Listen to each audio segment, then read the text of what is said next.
So welcome to my art room.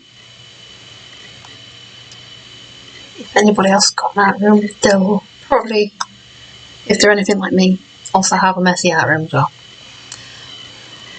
I am limited to space, but I also know that I'm lucky to have a space in the house to be able to keep everything and do everything. So what I wanted to do is talk about a little bit more about mental health, and obviously I've got the Wellbeing page, and it's not just about exercise, not just about getting massage, it's not just about eating right, it's the whole mixture of things, and it's getting that balance right across everything in life. And for me, my craft work has been quite a saviour in that respect. So what I'd like to start doing is just showing you some of the things that I do. Now, many people say to me, oh, you're really clever, I can't do that. But they never really give themselves permission to do that.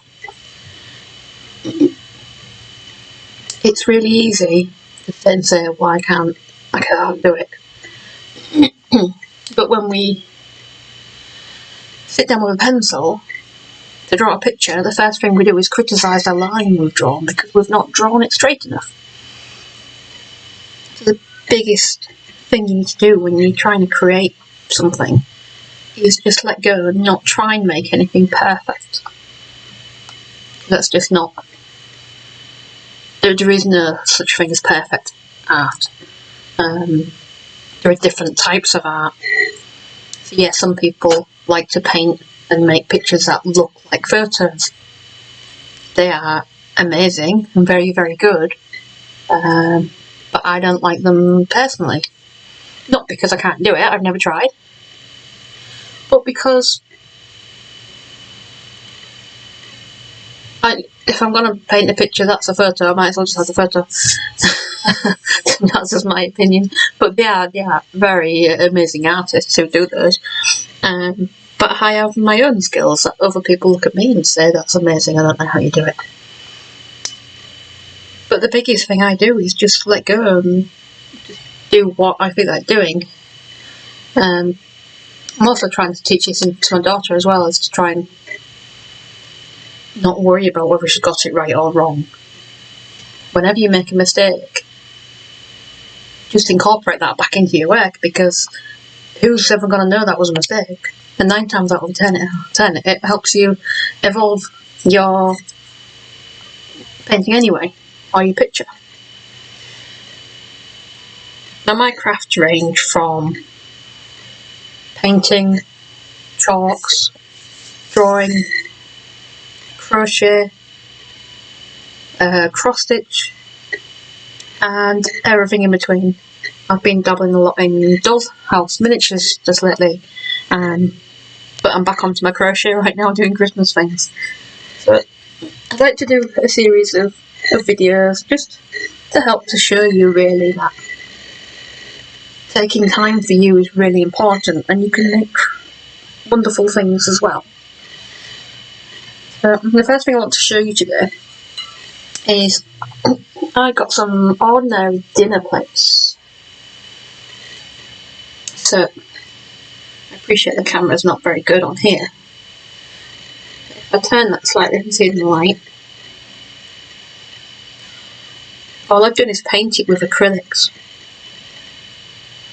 I've actually added detail at the bottom with actual sand.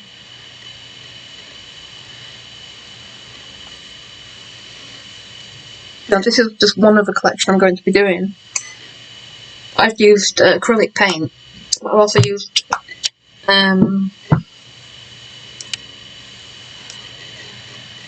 metallic paint with it as well, so it all has a glistening effect, and in real life it really looks beautiful in the right light.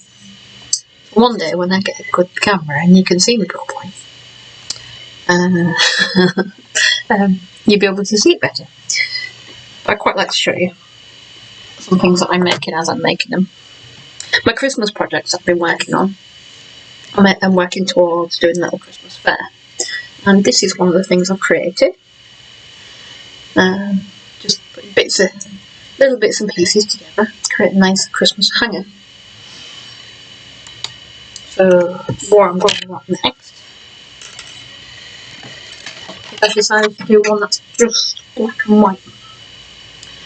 So this one, see, it's still got the ends in it and things because I've not finished it yet. But it's going to have, so it's all in black and white. I've got the snow at the bottom, I've got the night sky, and I'm currently working on a snowman. And I've got a Christmas tree to go on there as well. Where's that gone? It'll go on here somewhere when I finish that. But all together, it's going to come together and make a really nice black and white Christmas collage. With some snowflakes on there as well. So to show you what I'm doing with snowman, so like in this one, I've got a small circle and a larger circle. I've done this one, it's about the same size as that one, so now I need a smaller circle for the head. If you know crochet at all, it's actually dead simple to do a snowman. So you can start by making a chain of 6 and looping it back together to make a loop, or you can make a magic circle and double chain 6 chains into it. Now I use UK terminology. A lot of the books and patterns you get will be in United States terminology. You can read both, you just have to bear in mind that it is slightly different. Some of them do cater and it shows you both, but a single crochet in America is the same as a double crochet here. So just make sure you know which version you're using. So I made a magic circle, and in there I put 6 double crochets and then pulled string tight, pull the middle tight. I've then gone around those 6 crochets, excuse me, I need a cup of tea I think, and I've done 2 double chains into every stitch, so that's giving me the small circle I've got now. When I look at this one, actually, that's probably not far outside that one. I think we need one more round. I don't want it to be too much bigger, but the reason we increase the amount of stitches is so that circle gets bigger. If we had the same amount of stitches, it would start pulling the edges in together and it would start making a cup shape, which is no good for a picture. So what I'm going to do is I'm going to do I'm going to do 1 double crochet in the first loop, and I'm going to do 2 in the second loop. I'm going to carry that on all the way around. 1 and then 2 in the next one. Now I have an unusual way of keeping tab. People use markers and things. I do it in numbers. It's something I've done my entire life. So because I'm working 1 stitch in one and 2 in the next, I run that up to 3. I know I've got 12 stitches around the entire thing. When I finish, there'll be 18. So I do 3 lots of 6. This is my mental way of doing it. So I've done 3 stitches. So the next one will be 4. 2 in the next one takes us to 6. That's the first 6 done. So I've got 2 more lots of 6. This might sound silly, but I know when I've done 3 lots of 6. But if I tried to count to 18, I'd lose myself completely. So I can totally understand why people need to put markers in to know where the stitches are. So I'm up to 4, 5, 6. I'm going to do that one more time. 1, 2,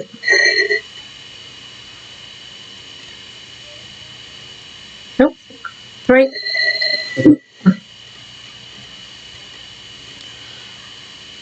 4, 5, 6. Cool. So let's have a look at that. So now as we go around and count it, get the hook out, say we've got 1, 2, 3, 4, 5, 6, 7, 8, 9, 10, 11, 12, 13, 14, 15, 16, 17, 18. Exactly. Exactly right.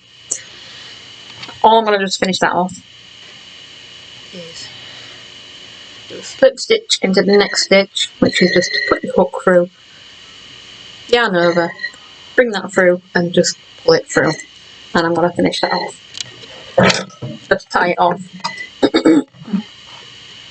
I'm going to cut that, leave a little bit of length there, and that last one where we pulled it through, I'm just going to literally pull that tight. So what that does is help tuck it in to the edge. You've got a nice circle, and it's ready to go. So these two tails that it's got, the middle one you can tie a little bit tighter, and that'll just get rid of that hole in the middle. I can use the tails on either end of it to then use that to service to the rest of my picture. So when I finish, we will have a snowman and my Christmas tree in black and white on here. I'm also thinking about I'm going to put some stars on there and possibly a Christmas present, and I'm thinking about putting a crescent moon on there. If you've got any ideas, do let me know in the comments below.